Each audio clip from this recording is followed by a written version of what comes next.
Ahmed Lubowa tumumanyi bulungi nnyo muzanyi wa bina Uganda n'omukozi wa Spark TV Remy P. Kaspeed ke mutuvugirako nze ndabira ddala nga kasusse. Kaspeed ako mwali mukatuvuzeeko ne twebuuza ne tukutomagana ne twogera bino ne twogera biri. Naye mmwe nga gye muli ekituufu mukimanyi. Kati Kaspeed ke mutandise okubeera nga muderivalinga ate waneena. Ate kaneno kandibaira nga kasusse kali. Okitegera bulungi nnyo kubanga kali etwamanya tukigwamu mbuni amujjukira ebifaananyi katutandikire ku bifaananyi bya saturating ebya Diana Nabatanzi nga balaga nti bali mu kubeera nga bayanjula ne bakuba n'ebifaananyi bulungi Ahmed Lubowa nga kwali bannange ng'atunudde na side eri abannange Diana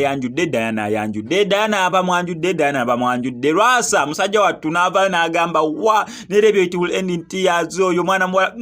byonna ebyaliwo abaayogera ne bayogera byagenda okuvaayo kawo katini nga bali ku muzannyo gwabwe akali amagwa mukitegera bulungi nnyo kati ate n'ebifaananyi binene nabyo bitiwe bijjidde Kaspeed ke bituvugirako bannange k'amaanyi okuva olunaku olweggulo ebifaananyi ebyo byatandise okubeera nga bigenda ku social media. Kaspeed k'amaanyi buli omu ayogera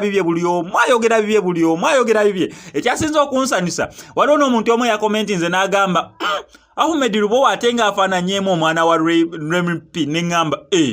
ate gwe gy'otutwala wa kweganga alinganga agamba munera omwana wa Remy P gwalina Ahmed Lubowa yandibanga yetata ninga ate tsaga mutuvuge Kaspeed mwana tuvuga Kaspeed nga mutuvugira mu motoka naye tuvuga Kaspeed ngo tuvugira ku ggaali oba ku boda ate okiba kisusse nanga osambera sagala kubeera nga mbikkiriza naye nga kyonna kyekiri ngenda bera nga nkuwa updates ku kirwa kye ebifaananyi byazzewo ebityo nga bababiri bali weebatu yes ekifaananyi kyogamba munera just yamitinze mukwano gwo ne bagenda ne kubisamu ekifaananyi nedda ebifaananyi biringa ebiteringa ka story ate yabadde set emu ebifaananyi biri set bbiri sabamu ne bagamba oba Remy P agenda bera nga featuringa mu kazannyo kaabwe akakali amagwa oba waliwo episodes endala ezigenda okubeera nga zijja naye mwagenda okubeera nga featuringa kubanga tulabye nnyo abayimbi ne ba TV presenters ab'enjawulo nga ba featuringa mu mizannyo ginene gy'Abannayuganda mu ngeri y'okubeera nga ba featuringa Rema Namakula twali tumulabyeko nga azannya emizannyo drama Stasha Mayanja yagizanya ne gimuyingirira ddala kati alina ne YouTube channel alina n'akazannyo kazanya Station the House Girl kafeaturinga ne ku TV ez'enjawulo ne ku YouTube channel kwegamba